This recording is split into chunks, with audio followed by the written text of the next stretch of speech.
Huh. I guess the game is canceled after all.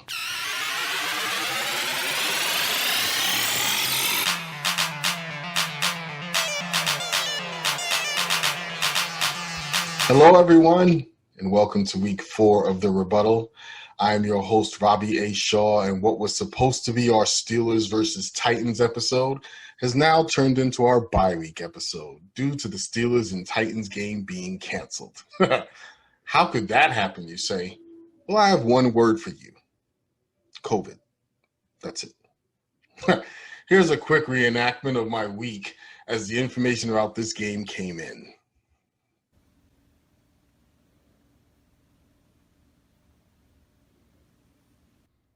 Oh, wow.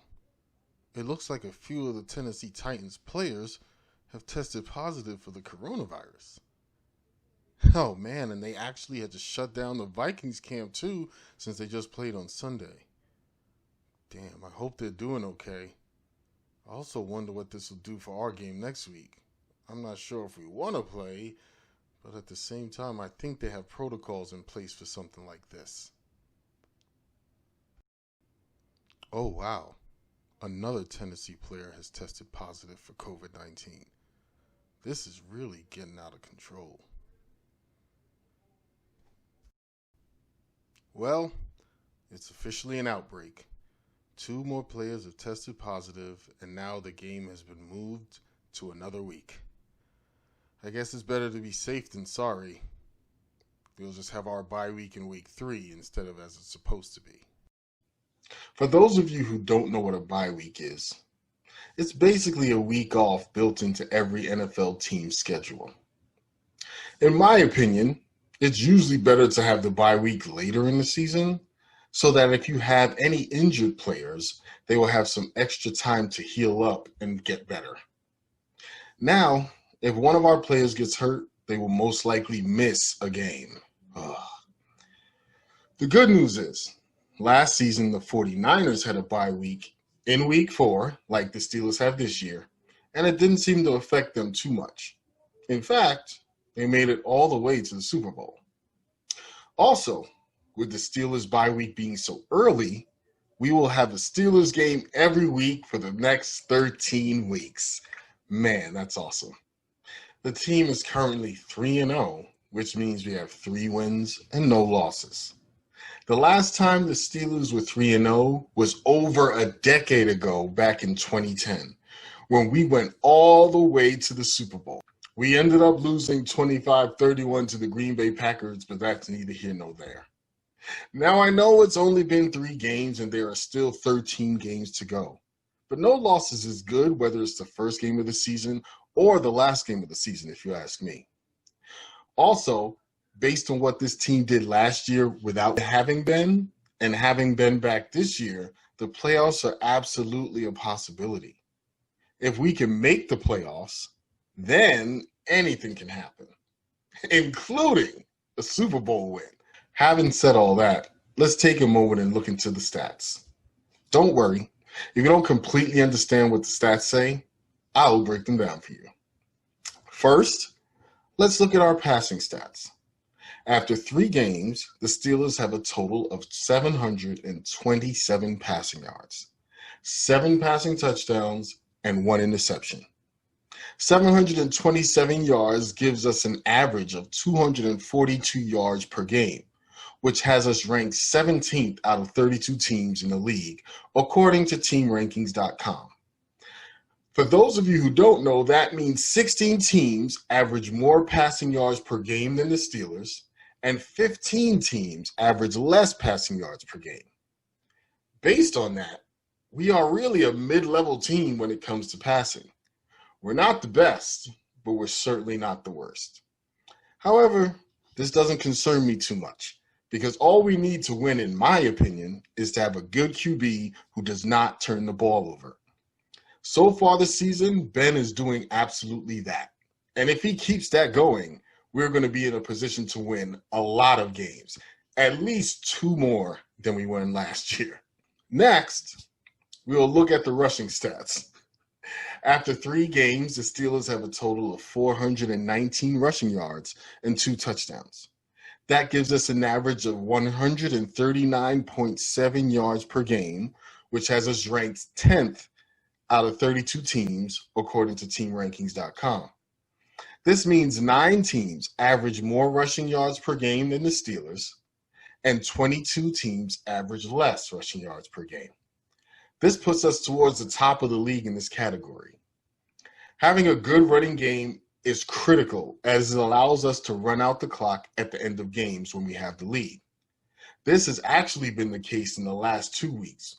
Week 2 where we played Denver, and week 3 where we played the Texans. Now, moving on to our defense, which I have said numerous times before will be the main reason we will do well this season.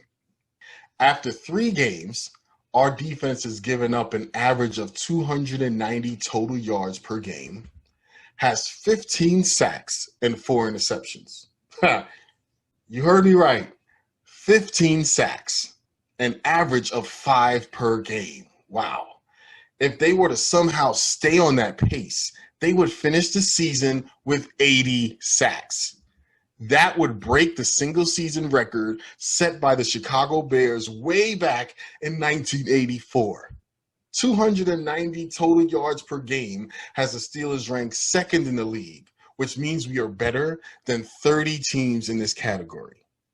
We are first, obviously, when it comes to sacks, meaning we are better than all of the other 31 teams. Now, before I go any further, I do need to mention something. The Steelers are 3-0, but the teams they have faced have 0 wins in the first 3 weeks of the season. The Giants are 0-3. The Broncos were 0-3 until they won last Thursday. And the Houston Texans are also 0-3. Well, what does this mean? To me, it means a couple of things. One, we are beating the teams we are supposed to beat, and that is a really big deal. If you have watched any of my other videos, you've heard me say that in the past, the Steelers have played down to their competition and have lost games they should have won. Based on the records, these are all the games the Steelers should have won, and they did. That is great news for us fans. 2, we don't set our schedule. It's not the fault of the Steelers that they have played teams with no wins. We all know this is not college football where teams can pick who they play. This is the NFL. And there is an entire group of people and computers and things of that nature that sets the schedule for us. We have no control over that. 3, we have room for improvement. None of our 3 wins was a blowout. Our largest margin of victory was 7 points or 1 touchdown. Winning those tight games is as much mental as it is physical, so we are certainly in a good place. But if we can find a way to improve on that and turn a few wins into a blowout, personally as a fan, I am all for it. Fewer mental errors is certainly one thing we can improve upon. And I think as the season progresses, we absolutely will. I'm looking at week 10 or 11 is where we really need to be playing our best football as we head into the playoffs. So how do I feel right now? Honestly, I'm excited. It feels really good to be one of only 7 undefeated teams still left in the NFL. It would have been a little better to have beaten the Titans this week, considering they are undefeated as well. I was really thinking that game would be a good measuring stick to see exactly where our team is. However, much like most of this year, COVID-19 had other plans. So now we'll just have to wait till October 25th to see how they handle that game. Well, that's all I have for now. Be sure to tune in next week where we will discuss the Philadelphia Eagles coming into town. At the time of this recording, they are currently 0-2-1, having tied with the Bengals last week. Yes, you heard me right. They tied with the Bengals.